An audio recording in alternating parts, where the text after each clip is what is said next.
5ஆம் வசனம். பிரம்பும் கடிந்து கொள்ளுதலும் ஞானத்தை கொடுக்கும். தன் இஷ்டத்திற்கு விடப்பட்ட பிள்ளையோ தன் தாய்க்கு வெட்கத்தை உண்டு பண்ணுகிறான். அதனால் பிள்ளைங்கள் ஃப்ரீயாக விடுறதுக்காக அவங்க பண்ணுற எல்லா தப்புகளையும் நம்ம பொறுத்துட்ருக்க முடியாது. அவங்க பண்ணுற இப்போ அதிக நேரம் ஃபோன் பார்த்தாலோ ஹெட்செட் மாட்டினாலோ அவங்களுக்கு தான் அது பாதிப்பு. அதனால் பெற்றோர்களாகி நாம் பிள்ளைகளை கரெக்டாக வளர்க்க வேண்டிய விதத்தில் வளர்க்கணும்.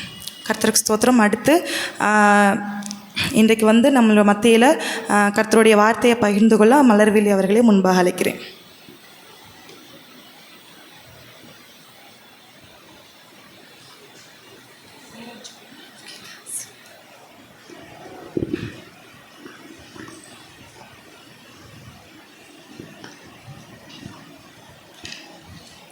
கர்த்தருடைய பரிசுத்த நாமத்திற்கு மகிமை உண்டாவதாக. நாம் இன்றைக்கு தியானிக்க எடுத்துக்கொள்ளப்பட்ட வேத பகுதி ரோமர் 12:2. யாராவது வாசிங்க.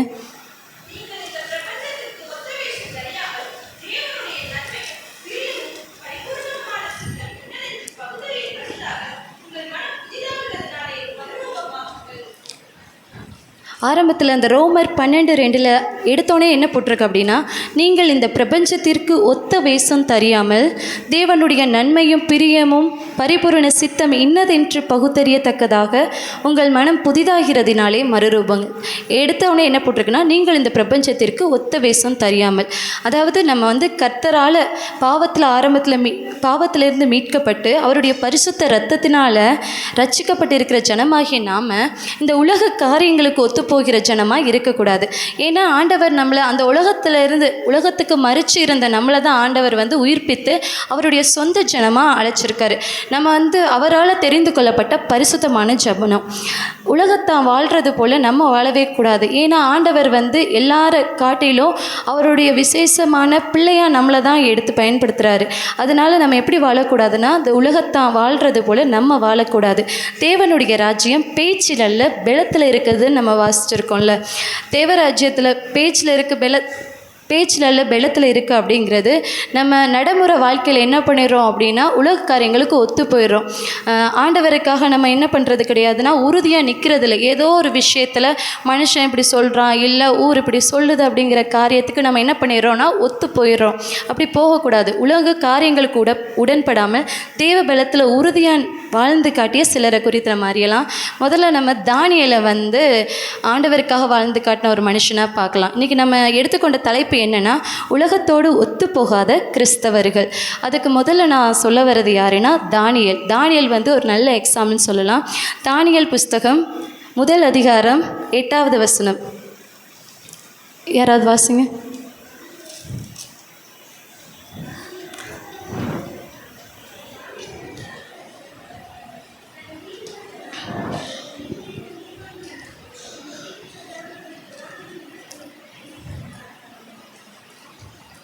தானியேல் என்ன பண்ணார் அப்படின்னா, ராஜா போஜனத்தில், அதாவது ராஜாவோட பந்தியாக இருந்தாலும் பரவாயில்லை, அது ஆண்டவருக்கு அது பிரியமில்லாத காரியம் அப்படிங்கிறதுனால என்ன பண்ணார் அப்படின்னா, அதனால் தன்னை தீட்டுப்படுத்திடவே கூடாதுன்னு இருதயத்தில் அவர் தீர்மானமாக இருந்தார். நம்ம என்ன பண்ணணும் அப்படின்னா, முதல்ல தானியேலை போகிற இருதயத்தில் தீர்மானமாக இருக்கணும். என்னென்னா, என் ஆண்டவருக்கு பிடிக்கலைன்னா நான் அதை செய்ய மாட்டேன். என் ஆண்டவருக்கு அது பகைனா அது எனக்கும் பகை. நான் என்ன பண்ண மாட்டேன்னா, ஆரம்பத்தில் இருந்த உலக மனுஷனை போல் நான் வாழ மாட்டேன்னு முதல்ல நமக்குள்ள இருதயத்தில் தீர்மானம் இருக்கணும். தானியேல் என்ன பண்ணார் அப்படின்னா, இருதயத்தில் தீர்மானம் இருந்ததுனால கடைசியாக என்ன நடந்துச்சு அப்படின்னா, தானியேல் ஆண்டவர் எல்லா வாலிபர்களை காட்டிலும், அதாவது அந்த ராஜபோஜனத்தை சாப்பிட்ட வாலிபர்களை பார்க்கிலும் தானியேல் ஆண்டவர் என்ன பண்ணாருன்னா, எல்லா வாலிபர்களை காட்டிலும் விசேஷித்த மனுஷனாக மாற்றினார். ஞானத்துலையும் சரி, தீர்க்க தரிசனங்களை உரைக்கிறதுலையும், சொப்பனத்தை கண்டு ராஜாக்களுக்கு சொல்கிறதுலையும் தானியேலை தான் ஆண்டவர் எடுத்து பயன்படுத்தினார். உலகத்துக்கு ஒத்துப்போன மனுஷங்களை ஆண்டவர் எடுத்து பயன்படுத்தலை. அப்படி தானே தானியேல் என்ன பண்ணார்? இருதயத்தில் தீர்மானமாக இருந்ததுனால மனுஷனுடைய கண்களில் தயவு கிடைக்க செஞ்சார். அடுத்து என்ன நடந்துச்சு பார்த்தோன்னா, மற்றவர்களுக்கு முன்பாக நம் பிள்ளைகளை ஆண்டவர் தானியேல் வந்து தீர்மானம் பண்ணதுனால 2 காரியம் நடந்துச்சு. என்னென்னா, ஒன்று மனுஷங்களுடைய கண்களில் தானியேலுக்கு வந்து தயவு கிடச்சிச்சு. 2வது என்னன்னு பார்த்தோன்னா, மற்றவர்களுக்கு முன்பாக ஆண்டவர் வந்து உலக மனுஷனுக்கு முன்பாக தனக்காக நிற்கிற பிள்ளைங்களை வந்து என்ன பண்ணுவார் அப்படின்னா கனப்படுத்துவார். அதே மாதிரி தான் தானியேல் வாழ்க்கையிலேயும் நடந்துச்சு. என்ன பண்ணார் அப்படின்னா 1 சாமுவேல் 2:30 இருக்குது, என்னை கனப்பண்ணுகிறவர்களை நான் கனப்பண்ணுவேன். அதே மாதிரி தானியேல் ஆண்டவர் என்ன பண்ணார்னா கனப்பண்ணார். அதுக்கப்புறம் யாரை பார்க்கலாம் அப்படின்னா, உலகத்துக்கு ஒத்து போகாத சில வாலிபர்கள் இருந்தாங்க. யாருன்னா தானியேலோடு கூட இருந்த அந்த 3 வாலிபர்கள். யார்? சாத்ராக், மேஷாக், ஆபேத்நேகோ என்பவர்கள் வந்து என்ன பண்ணாங்க அப்படின்னா, ராஜா வந்து நேபுகாத்நேச்சர் வந்து பொற்சிலையை உண்டு பண்ணி அதை வணங்க சொல்லியிருந்திருப்பார். ஆனால் அந்த 3 பேர் என்ன பண்ணலை அப்படின்னா அந்த பொற்சிலையை வணங்கலை. திருப்பி அவங்க சொல்லியும் பொற்சிலையை வணங்காதபடி என்ன பண்ணாங்க அப்படின்னா உறுதியாக இருந்தாங்க. என்ன பண்ணலை, திருப்பி கட்டாயப்படுத்தினாலும் என்ன பண்ணலைன்னா சரி நம்ம ஒத்து போயிடுவோம் அப்படின்னு சொல்லிட்டு அவங்க யாருமே ஒத்து போகலை. 3 பேருக்குள்ளேயுமே என்ன இருந்துச்சு அப்படின்னா ஆண்டவர் மேலே ஒரு விசுவாசம். என்னதான் நடக்குது பார்த்துடலாம் அப்படின்னு அவங்க தைரியமாக இருந்தாங்கல்ல. என்னென்னா அவங்களுக்கு நல்லா தெரியும் அவங்க என்ன போட்டுருவாங்க, அவங்க உயிர் மேலே அவங்க வந்து உயிரே போனாலும் பரவாயில்லைன்னு ஆண்டவருக்காக உறுதியாக நின்னாங்க.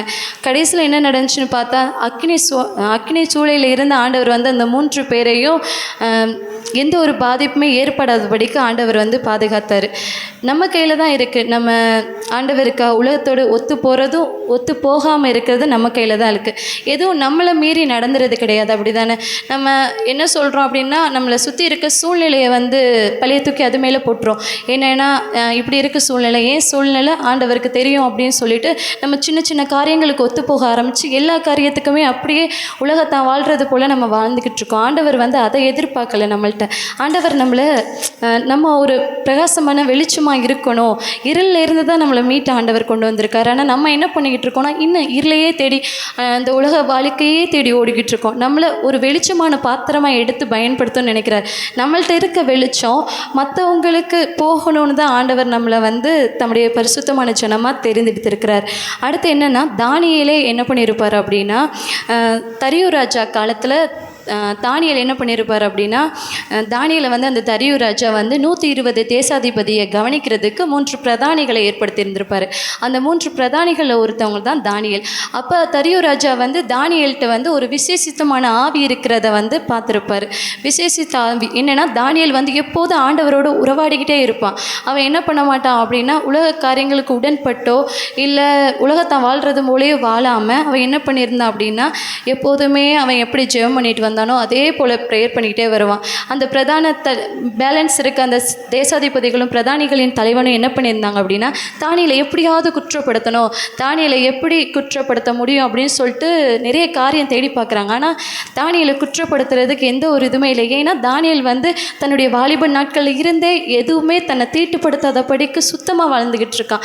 ஆனாலும் என்ன பண்ண முடியல, அவங்களால குற்றப்படுத்த முடியாததுனால தானியேலை எந்த விஷயத்தில் குற்றப்படுத்த முடியும்னா தேவனுடைய காரியங்களில் மட்டும்தான் அவனை குற்றப்படுத்த முடியும். என்னென்னா தானியேல் எப்போதுமே ஜெபம் பண்ணுறாள், அந்த ஜெபம் பண்ணுறதை தடுக்கணும். அப்போ என்ன பண்ணாங்க அப்படின்னா தரியு ராஜாட்ட வந்து ஒரு கட்டளை பிறப்பிக்கிறாங்க. என்னென்னா உங்களை மட்டும்தான் வணங்கணும் ராஜா, யாரும் வேறு தேவர்களையோ வேறு மனுஷனையோ யாரும் வணங்கக்கூடாது அப்படின்னு சொல்லிட்டு கட்டளை போட்டு என்ன பண்ணியிருப்பாங்கன்னா பத்திரத்துக்கு கையெழுத்து வைக்கப்பட்டிருக்கும்.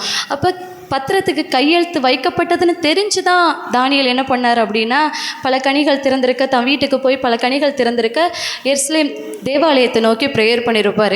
நம்ம தெரியாமல் என்ன பண்ணியிருப்போம் அப்படின்னா நம்ம என்ன சொல்லுவோம்னா ஏதாவது தெரியாமல் பண்ணிட்டோன்னா சாரி நாங்கள் தெரியாமல் பண்ணிட்டோம் அப்படின்னு சொல்லிட்டு பதட்டத்தில் நம்ம என்ன பண்ணிடுவோம், தெரியாமல் பண்ணிட்டோம், நம்ம ஆண்டவருக்காக நிற்காமல் போயிடுவோம். ஆனால் தானியேல் வந்து அவருக்கு நல்லாவே தெரியும் என்ன அப்படின்னா தன்னை என்ன பண்ணிடுவாங்க சிங்கக்கெபியில் போட்டுருவாங்க. அதாவது ராஜாவை வணங்காமல் இருந்தால் சிங்கக்கெபியில் போட்டுருவாங்கங்கிறது யாருக்கு தெரியும் அப்படின்னா தானியேலுக்கு தெரியும். நம்ம தெரிஞ்சிருந்தால் நம்ம என்ன பண்ணியிருக்க மாட்டோம் அப்படின்னா சிங்கக்கெபிக்கு பயந்துருப்போம். நம்மளுடைய சூழ்நிலை தான் ஆண்டவருக்கு தெரியுமே அப்படின்னு சொல்லிட்டு நம்ம இருதயத்திலேயே ப்ரேயர் பண்ணிக்குவோம் அப்படின்னு சொல்லிட்டு நம்ம நினச்சிருவோம். ஆனால் தானியேல் அப்படி பண்ணலை. தான் எப்போவுமே எப்படி ப்ரேயர் பண்ணிட்டு வந்தாரோ அது அப்படியே அவர் என்ன பண்ணினார்னா விசுவாசமாக 3 வேளை அவர் எப்படி ஜெபம் பண்ணாரோ அதே மாதிரி அவர் ஜெபம் பண்ணிக்கிட்டே வந்தார். அதே மாதிரி நம்மளும் என்ன பண்ணணும் அப்படின்னா எவ்வளோ பெரிய ஆளாக இருந்தாலும் சரி ஆண்டவருடைய காரியத்தை விட்டு விலகி வா அப்படின்னு நம்மளை சொன்னாங்கன்னா நம்ம உடன்பட்டு போயிடவே கூடாது. அப்போ நம்ம ஆரம்பத்தில் வாழ்ந்த வாழ்க்கைக்கு இப்போ வாழ்கிற வாழ்க்கைக்கும் வித்தியாசம் வேணும்ல. அப்போ என்ன அப்படின்னா அதுக்கப்புறம் வந்து தானியேல் பார்த்தோம் அடுத்து சாத்ராக் மேஷாக் அபேத்நேகோ பார்த்தோம். அடுத்து மூணாவது வந்து மொர்தகாய் என்ன பண்ணியிருப்பார் அப்படின்னா தான் யூதன் என்பதில் உறுதியாக இருந்திருப்பார். அதே மாதிரி நம்ம தேவ பிள்ளை அப்படின்னு உறுதியாக இருக்கணும். ஃபஸ்ட்டு தானியேல் வந்து இருதயத்தில் தீர்மானம் இருந்தார். அந்த மூன்று வாலிபர்கள் சாத்ராக் மேஷாக் அபேத்நேகோ என்ன பண்ணியிருப்பாங்கன்னா விசுவாசத்தில் உறுதியாக நிற்பாங்க. மொர்தகாய் என்ன பண்ணியிருப்பார் அப்படின்னா என் ஆண்டவரை தவிர நான் யாரையும் வணங்க மாட்டேன் அப்படின்னு சொல்லிட்டு அவர் என்ன பண்ணியிருப்பார்னா ஆமான் வந்து தன்னை வணங்க சொல்லியிருந்திருப்பான். தனக்கு கீழே அடிபணிஞ்சு போகணும் அப்படின்னு சொல்லிட்டு மொர்தகாய்கிட்ட கேட்டிருப்பான். ஆனால் மொர்தகாய் என்ன பண்ண மாட்டார்னா நான் எந்த மனுஷனையும் நான் வணங்க மாட்டேன், என் ஆண்டவரை தவிர நான் யாருக்கு ஆராதனை செலுத்த மாட்டேன் அப்படின்னு சொல்லிட்டு மொர்தகாய் வந்து உறுதியாக இருப்பார். அதே போல் நம்மளும் நம்மளுடைய வாழ்க்கையில் நம்ம தேவ பிள்ளையாக வாழ்கிறதுல உறுதியாக இருக்கணும். அதுக்கப்புறம் யாருன்னு சொல்லணும்னா எஸ்தர் ராணி வாழ்ந்த காலத்தில் இருந்த யூத ஜனங்கள் என்ன பண்ணாங்கன்னா அவங்களுடைய பழக்க வழக்கங்கள் எப்படி இருந்துச்சுன்னா மற்ற ஜனங்களின் பழக்க வழக்கங்களை காட்டிலும் வித்தியாசமாக இருந்துச்சு. அப்போ நம்மளை பார்க்குறாங்க, இந்த உலகத்தில் உள்ளவங்க தேவப்பிள்ளை நம்மளை பார்க்குறாங்க அப்படின்னா நம்மள்ட்ட ஒரு வித்தியாசம் தெரியணும். அவங்கள மாதிரியே நம்ம ஒத்து போகும்போது அவங்களுக்கு அந்த வித்தியாசம் தெரியுமான்னு பார்த்தா தெரியவே தெரியாது. நம்ம என்ன பண்ணணும்னா மாறுபாடான சந்ததியை விட்டு விலகி ஆண்டவருக்காக நம்ம வாழ்ந்து காட்டணும். உலக பொருளையோ இல்லை மனுஷனையோ நம்பி நம்ம என்ன பண்ணிடக்கூடாதுன்னா ஆண்டவரை விட்டுறவே கூடாது. அவர் நம்மள்ட்ட எதிர்பார்க்குற காரியம் என்னென்னா அவரை முழுமையாக உண்மையாக தரிசிக்கணும். உலக காரியங்களுக்கு எதுக்காக உலக காரியங்களுக்கு ஒத்து போகக்கூடாதுன்னு சொல்கிறோன்னா அது ஆண்டவருக்கு பிரியமில்லாத காரியங்களை செய்ய வைக்குது. ஆண்டவருடைய தரிசனத்தை நோக்கி அது போக வைக்காத காரியங்களை நம்மளை நோக்கி கொண்டு போகுது. உலகத்துக்கு சிநேகிதனாக இருக்க விரும்புகிறவன் தேவனுக்கு பகைஞனாக இருக்கிறான். அப்போ ஆண்டவர் உலகத்துக்கு நம்ம சிநேகிதனாக இருந்தோன்னா ஆண்டவருக்கு என்னன்னா நம்ம ஒரு பகைஞனாக மாறிடுவோம். இப்போ நம்ம ஆண்டவரோட பிள்ளையாக இருக்கோம். நம்ம ஆண்டவர் பிள்ளையாக இருக்கிறதோ இல்லை அவருக்கு பகைஞனாக மாறுறதோ யார் கையில் இருக்குது அப்படின்னா நம்ம கையில் தான் இருக்குது.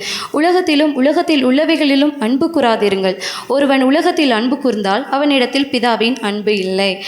இந்த வசனத்தில் என்ன தெரிஞ்சுக்க முடியுது அப்படின்னா உலகத்தில் உள்ளவைகளையோ அன்பு கூறாது இருங்க அப்படின்னா மற்றவங்க மேலே அன்பு காட்டாது இருங்க அப்படின்னு சொல்ல வரல. இங்கே என்ன சொல்லியிருக்காங்கன்னா உலகத்தில் உள்ளவைகள் ஆண்டவருக்கு எதெல்லாம் பிரியம் இல்லையோ அந்த காரியங்களில் நீ அன்பு கூறாத, அதில் விலகி போயிடாதன்னு தான் சொல்ல வருது.